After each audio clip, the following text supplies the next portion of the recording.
आगे बढ़ेंगे, बात करेंगे खंडवा की, जहां जिले के जावा थाना क्षेत्र के पैठिया गांव में मस्जिद के इमाम जुबेर अंसारी के घर के कमरे से निकली नोटों का बड़ा जखीरा बरामद हुआ है। मालेगांव पुलिस ने 2 दिन पहले इमाम और उसके साथी को 10 लाख रुपए नकली नोटों के साथ पकड़ा था, जिसका वीडियो ग्रामीणों ने देखा और स्थानीय पुलिस को सूचना दी। खंडवा पुलिस के मुताबिक अब तक की गिनती में 19 लाख रुपए नकली नोट बरामद किए गए हैं, जिनमें लगभग 3 लाख रुपए के नोट बिना कटे हैं।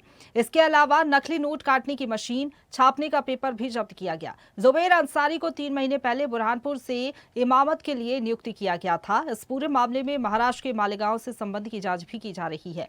पुलिस ने कहा कि आरोपियों के नेटवर्क का पता लगाकर उसे तोड़ा जाएगा और महाराष्ट्र पुलिस के साथ सहयोग जारी है। संदेह पहले से था और हम बार बार ये सचेत करते आए हैं।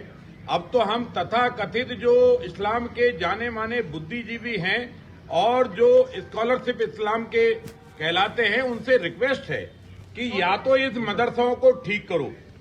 ये मदरसा कभी कभी आतंकवादी गतिविधियों के केंद्र निकलते हैं, कभी कभी वहां पर जो है गुप्तचरों के काम होते रहते हैं, कभी कभी इन मदरसों में नकली नोट पाए जाते हैं, कभी कभी इन मदरसों में व्यभिचार होता है और ऐसे मदरसों को बंद करना अब अति आवश्यक है। इसलिए इस्लामिक समझदार लोग या तो स्वयं होकर मदरसे बंद करें, अन्यथा सरकारों से भी हमारी प्रार्थना है कि मदरसों पर कड़ी नजर रखी जाए, क्योंकि ये मदरसे कहीं न कहीं देश विभाजन का केंद्र बिंदु न बन जाएं। इसलिए इन मदरसों, ये मदरसा भारत की करेंसी को चुनौती देते हैं, ये मदरसा भारत के संविधान को चुनौती देते हैं, ये मदरसे कभी कभी राष्ट्रगान को चुनौती देते हैं। कुल मिलाकर ये मदरसा अब हिंदुस्तान में अराजकता के केंद्र बनते जा रहे हैं और इसलिए ऐसे अराजकता के केंद्र के खिलाफ सरकारों को सख्त कार्रवाई करना चाहिए। मालेगांव में आज भी पकड़ा जाता है और खंडवा में नकली नोट मिलते हैं। इससे आप समझ लीजिए कि मदरसों का जाल। और इसी खबर पर ज्यादा बातचीत के लिए सीधा रुख करेंगे, संवाददाता देवेंद्र हमारे साथ फोन लाइन पर जुड़ गए हैं। देवेंद्र, बड़ी कार्रवाई हुई है, इमाम के घर से नोटों का जखीरा बरामद हुआ। गिरफ्तारी के बाद क्या कुछ खुलासे हुए हैं? कब से ये गोरख धंधा चल रहा था?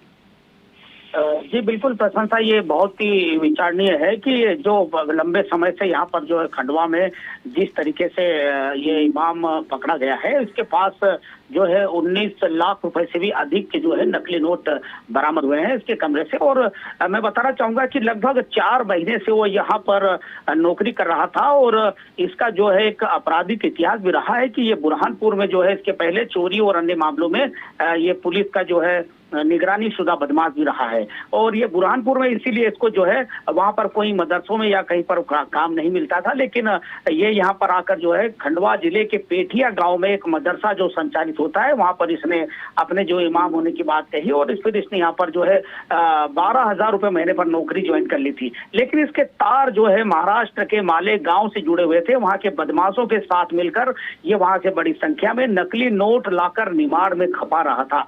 ये एक बड़ी जो है जालसाजी थी और जो एक मदरसे की आड़ में ये जो यहाँ काम कर रहा था, इसको लेकर खास बात ये सामने आई कि पेठिया गांव के जो इन्हीं के समाज के लोगों ने आगे आकर जब मालेगांव का जो एक पहले से पकड़ा गया जो मामला था उसको सोशल मीडिया पर देखा, तो उन्होंने तत्काल जो है यहाँ पर पुलिस को सूचना दी और कल यहाँ पर जो है एक बड़ा भंडाफोड़ हुआ है कि निमाड़ तक जो है महाराष्ट्र से नोट लाकर यहाँ पर खपाए जा रहे थे।